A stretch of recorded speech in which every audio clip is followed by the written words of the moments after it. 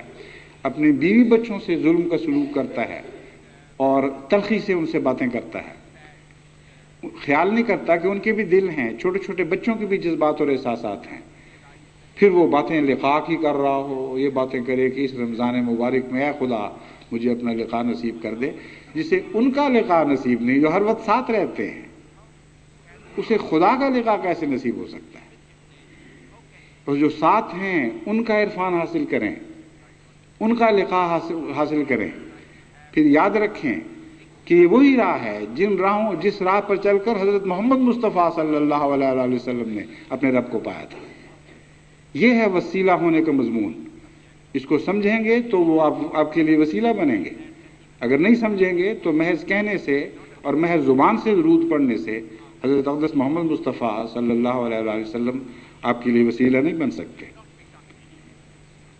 تقریر ضعیفہ یہ وہ مضمون ہے جو خدا کے فضل سے نسبتاً جماعت میں بہتر حالت میں پایا جاتا ہے۔ اکرام ضعیف کا جہاں تک تعلق ہے، بسا اوقات یہ اطلاعیں ملتی ہیں اور کثرت سے کہ اس طرح احمدیوں نے ہماری مہمان نوازیاں کی ہیں کہ عقل دنگ رہ گئی ہے۔ اس لیے اس مضمون کو میں چھوڑتا ہوں، یہ کہ صرف کہوں گا کہ دعا کیا کریں کہ یہ خوبی جو ہم نے لنگر خانوں سے سیکھی ہے، جو قادیان میں آنے والوں سے سیکھی اور قادیان میں میزبانوں سے سیکھی، یہ خدا ہمیشہ ہمیں جاری اور زندہ رکھے اور کبھی بھی اس خوبی کو مٹنے نہ دے۔ وَتُعِينُوا عَلَىٰ نَوَائِبِ الْحَقِّ، اور اپنے مصیبت زدہ بھائیوں کو جن کا بس نہیں چلتا، کوئی ایسی مصیبت آفت پڑ جاتی ہے کہ وہ گر جاتے ہیں، ان کو اٹھانے کی کوشش کیا کریں۔ بس عید میں جہاں آپ اپنے خاندان کے ساتھ خوشیاں منائیں گے، میں یہ نہیں کہتا کہ ان کو چھوڑ دیں، ان کا بھی اپنا حق ہے، ان خوشیوں کو ضرور قائم رکھیں، ان روایات کو زندہ رکھیں، لیکن جہاں تک ممکن ہو کچھ وقت غربا کے لیے بھی نکالیں، کچھ نعمتیں ان کے سامنے بھی پیش کریں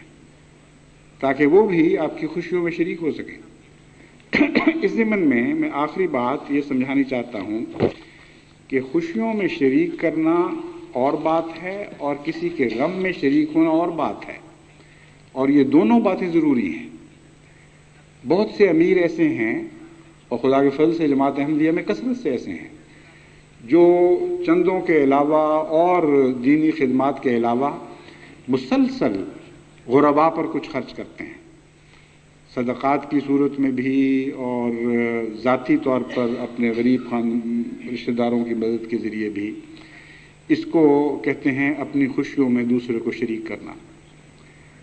لیکن غم میں شریک ہونے والا مضمون اس سے کچھ مختلف ہے اور نفس کی اصلاح کے لیے بہت ہی ضروری ہے۔ جب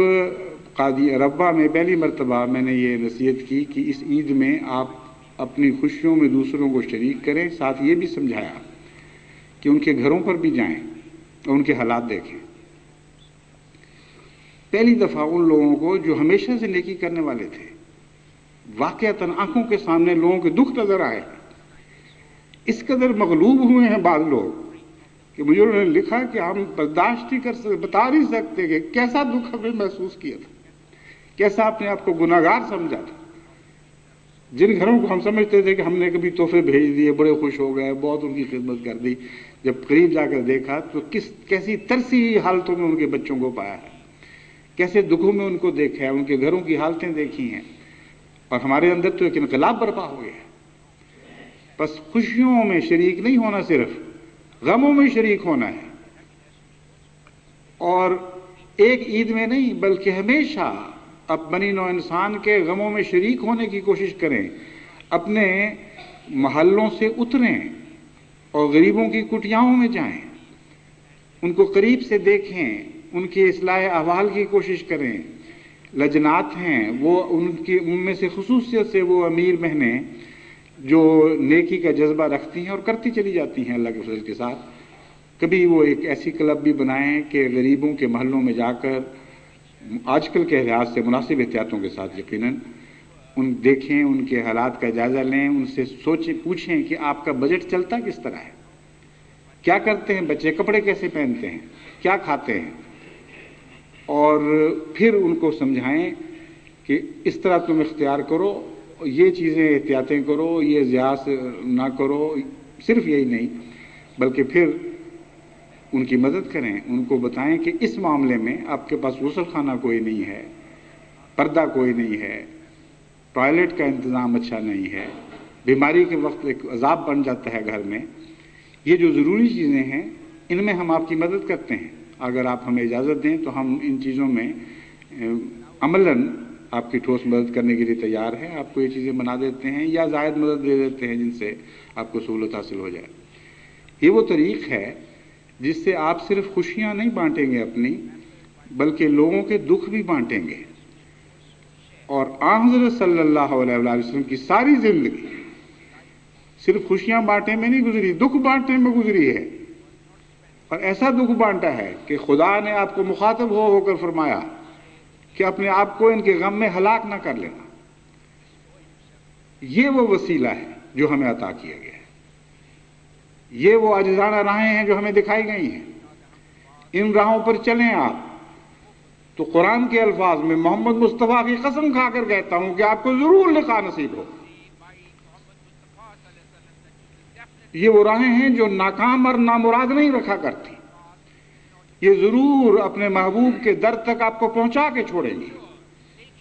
بس یہ رمضان نہ گزرنے دیں جب تک دعاؤں کے ذریعے اور ان اعمال کے ذریعے جو حضرت اقدس محمد مصطفیٰ صلی اللہ علیہ وسلم نے ہمیں سکھائے ہیں ہم خدا کو پا نہ لیں اور یقین نہ کر لیں کہ اس خدا کو ہم نے دیکھ لیا اور اس خدا نے ہمیں دیکھ لیا اور ہم نے اس کی لقاء کی جنت کو حاصل کر لیا ہے۔ خدا کرے یہ ابدی جنتیں ہمیں نصیب ہوں۔ اگر ہم لقاء کی جنت کو اس دنیا میں پالیں تو کوئی دنیا کا غم ہمیں ڈرا نہیں سکتا۔ الا ان اولیاء اللہ لا خوف علیہم ولا هم يحزنون۔ یہ وہ صاحب لقاء ہیں جن کے متعلق قرآن کریم فرماتا ہے کہ خبردار،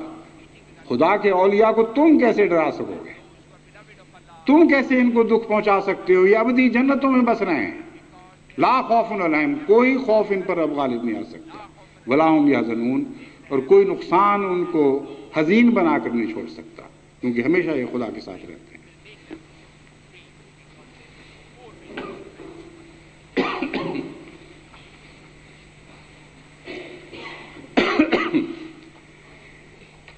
الحمد لله نحمده ونستعينه ونستغفره ونؤمن به ونتوكل عليه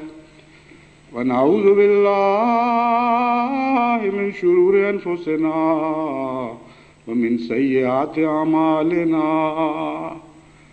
من يهده الله فلا مضل له ومن يضلله فلا هادي له ونشهد أن لا إله إلا الله وحده لا شريك له ونشهد أن محمدا عبده ورسوله عباد الله رحمكم الله إن الله يأمر بالعدل والإحسان وإيتاء ذي القربى وينهى عن الفحشاء والمنكر والبغي يعظكم لعلكم تذكرون اذكروا الله يذكركم وادعوه يستجب لكم ولذكر الله أكبر